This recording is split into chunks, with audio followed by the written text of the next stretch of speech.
Why are women taking the heat for Trump's dumpster fire of an administration? I want to know. Kristi Noem, Pam Bondi, Caroline Leavitt, they have all been made the face of this hellhole that the U.S. has become, and they are fine with it. Why? Hi, I'm Eve. I'm a public health expert specializing in reproductive health. If you're new here, welcome to Women in America, where we talk about everything related to women in America through a public health lens. If you've watched us before, you know that we don't sugarcoat this shit, so let's get into it. Before I start though, I want to ask you a question. Do you think Donald Trump hates women? Let me know in the comments. This is not a trick question. I'm going to circle back on this at the end. Now, how do we answer the question, why are women taking the heat for Trump's dumpster fire? And I think we have to start with the fact that not all girls are girls, and it's important to know the difference because girls lift each other up. They believe each other, they always have each other's backs. But some women wake up and choose violence. These women have been so socialized into the patriarchy that they throw each other under the bus for male approval without giving it a second thought. They do everything in their power to prove to the men around them that they are not like the other girls. But there's a critical error in their calculus here, and that is that they mistake proximity to power for having it. These women are getting played. You probably see this every day in the office, in church, at daycare pickup, women who are competing for undeserved male attention. And lately, we've seen it all over the internet with Trump's cabinet. If you scroll to any socials right now, you'll see the weight of public anger landing squarely on the women that he has hand-selected as the face of his destruction. Kristi Noem, defending family separations. Pam Bondi, stonewalling on Epstein. Caroline Leavitt, bullshitting her way out of every single press conference she leads. These women have become the front line of everything you hate about this administration, which is exactly what Trump intended. It's called the glass cliff. And it's a phenomenon that happens when women are elevated to high visibility positions during crises or moments that are designed to fail. So basically they're set up. They are handed a mess, they take the heat, and then the entire fallout lands on them instead of the policy, the system, or the men who made the call in the first place. This is Trump's whole strategy because we are culturally wired to punish women differently than we punish men in power. There have been countless studies to back this up. Women leaders face harsher scrutiny than their male counterparts. We are tone policed. We are judged on our appearance. Our mistakes are moralized in ways that men's just aren't.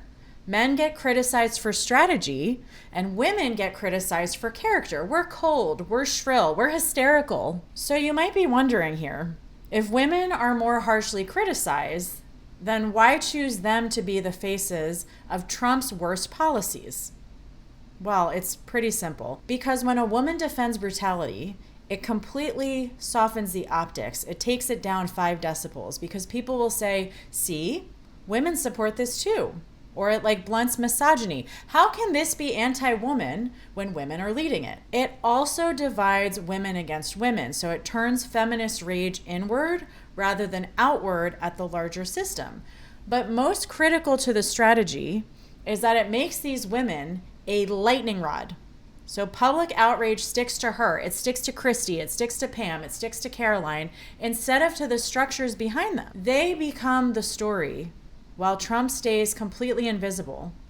This is why Pam Bondi takes the meetings with Epstein's lawyers instead of Trump. This is why Kristi Noem explains why we're throwing children in cages instead of the men who designed the policies behind her. This is why Caroline Leavitt answers questions about the misinformation that Trump spews every single day while he's out golfing. These women are positioned at the point of maximum backlash, while the men who set the policies remain totally insulated from the public's anger.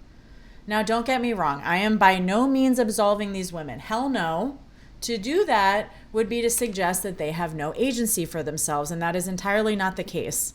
They made choices, they are advancing policies that devastate Americans, and they are absolutely accountable for that. But here's what you need to understand. They are both simultaneously actors and shields. The glass cliff isn't about victimhood or helplessness, it's about positioning. So when your rage towards the fall of American democracy crystallizes around individual women, it becomes personal instead of structural. And when it becomes personal, Trump remains what he's always positioned himself as. He's the decisive mastermind and the untouchable force who doesn't get his hands dirty with the messy work of justifying his insanity. Think about how the outrage circulates. Clips of Karoline Leavitt get thousands of reshares and tweets calling her incompetent, unqualified, a joke. But the policy she's defending, like the actual substance of what she's saying, doesn't get any attention. It gets less attention than her age and her freaking Botox. The anger directed at her feels good in the moment to us when we're enraged, but it's also doing exactly what it was designed to do, making her the problem instead of the system that elevated her to specifically take the heat. So my point is, when you only drag the woman, you miss the root of the problem. You think you're resisting, but you're actually reinforcing the narrative that women are uniquely incompetent, uniquely chaotic, uniquely dangerous in leadership. And that narrative doesn't only harm conservative women, it shapes how all women in power are perceived and treated. And every time we focus our anger on individual women rather than the power structure she's serving, it only makes the patriarchal shield stronger. Now, this doesn't mean that you can't criticize these women. It means understanding that your criticism exists within a context that's designed to exploit gender double standards. The anger you feel when you watch Pam Bondi deflect questions about Epstein is so valid. It is completely justified. Trust me, I'm angry too. That is not in question. The question is whether you're directing your anger to the source or letting it be weaponized against the very feminist analysis you're trying to uphold. So when you get angry at these women, ask yourself, who benefits from where my anger lands? Am I critiquing power structures, or am I participating in a cycle where women become scapegoats while men remain secret architects? Because this glass cliff is tried and tested corporate and now political weapons that are deployed strategically in an administration that understands how to use women's visibility as both shield and distraction. I want you to think about when the system is burning like it is right now, look carefully at who is handed the microphone, and then trace that power back to who built the fire and who is standing safely behind the women who are holding the matches. Because the truth is this, Donald Trump doesn't need to defend his most hated policies himself. He has women to do that for him.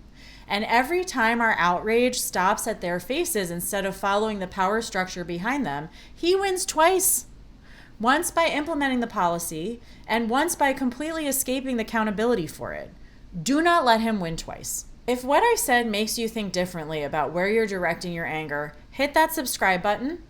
Drop a comment telling me which woman in the Trump administration pisses you off the absolute most, and then tell me who you think is actually pulling the strings behind her. We'll see you next time.